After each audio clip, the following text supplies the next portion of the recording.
On the outskirts of a small, quiet town stood a forgotten library known as the Silent Archive.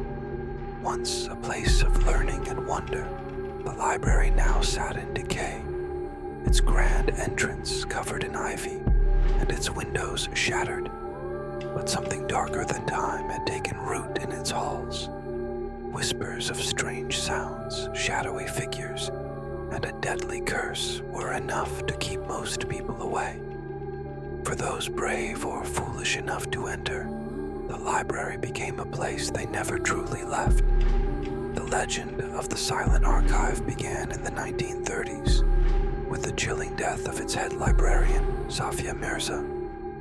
Known for her unmatched dedication, Safia spent her days immersed in the library's vast collection, and her nights poring over ancient, forgotten manuscripts. But her passion became an obsession when she discovered a strange, leather-bound book hidden deep in the archives. The book, untitled and cracked with age, contained symbols and words that defied understanding. Safia's colleagues noticed her growing reclusiveness, her hollowed eyes, and whispered conversations with no one. They avoided questioning her, fearing the madness that seemed to consume her. On a stormy night, Safia stayed alone in the library, refusing to leave even as thunder shook the ground. Townsfolk later claimed they heard her scream, a piercing cry that carried through the storm and stopped as abruptly as it began. When they entered the library the next morning, they found Safia's lifeless body sprawled in the reading hall. Her face was contorted in an expression of pure terror, her fingers clutching the mysterious book. But by the time the authorities arrived, the book had vanished.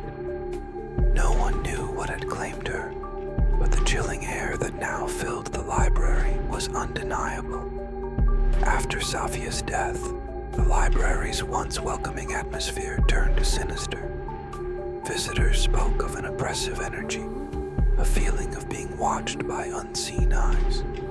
Whispers floated through the aisles, soft at first, then growing louder as if spoken by voices just out of sight. Books would tumble from shelves without reason, and shadows danced where no light could cast them. The staff abandoned their posts, unable to bear the suffocating fear that seemed to follow them even after leaving the building.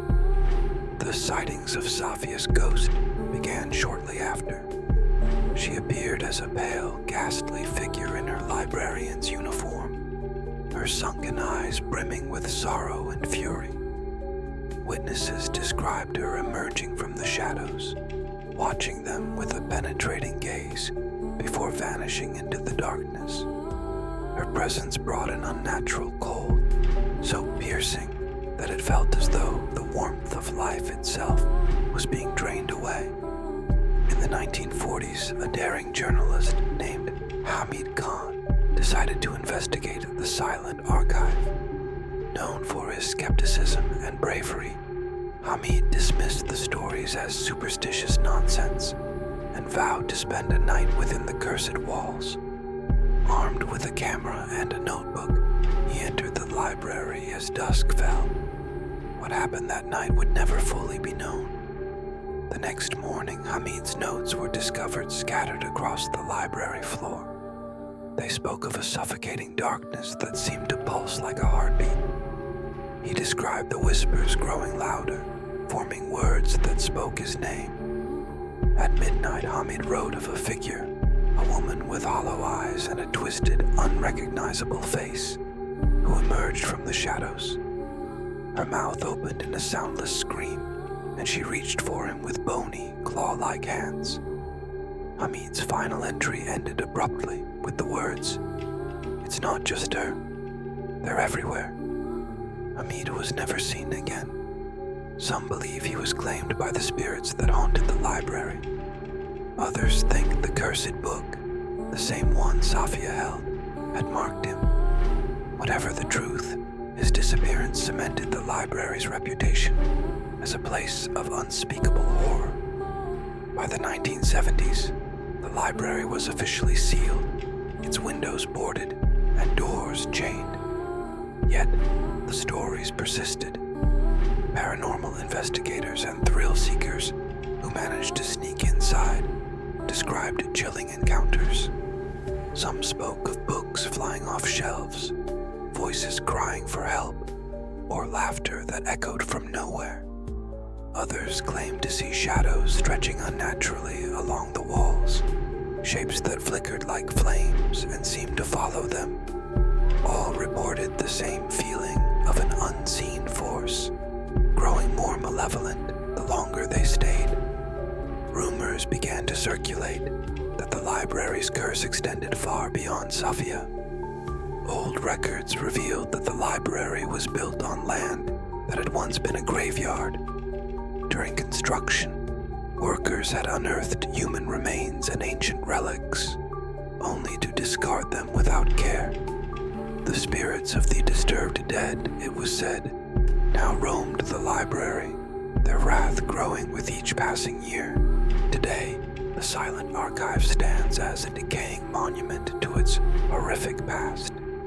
Its exterior is cloaked in shadows even on the brightest days, and the air around it feels unnaturally cold.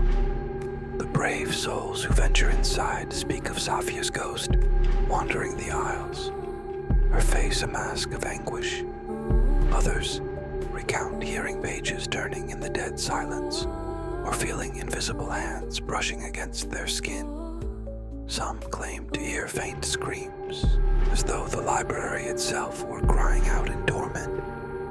One particularly chilling tale comes from a group of teenagers who broke into the library on a dare. They found themselves drawn to a locked room deep within the building, where the air was thick and choking. When they forced the door open, they discovered a single dust-covered book on a pedestal. The book's leather cover was cracked and aged, and its pages seemed to shimmer with an unnatural light.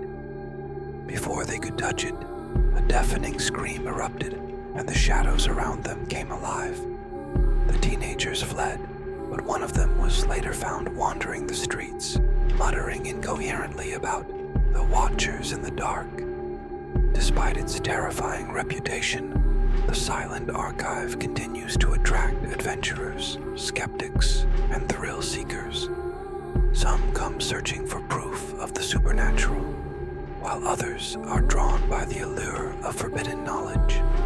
But all who enter leave with the same warning: the library is alive, and it does not forgive. Its spirits are not mere echoes of the past, but entities with intent to keep their secrets hidden and their curse alive. The silent archive is more than a haunted building. It is a trap for the unwary, a place where reality blurs and nightmares take form. Those who step inside risk not only their lives, but their very souls. Some say the curse follows you home, binding you to the library's dark influence. Others believe that once you cross its threshold, you belong to it forever. If you ever find yourself near the silent archive, listen carefully to the whispers on the wind. They might be warning you, or they might be calling you in. Either way, remember this: some doors should never be opened, and some stories should never be read.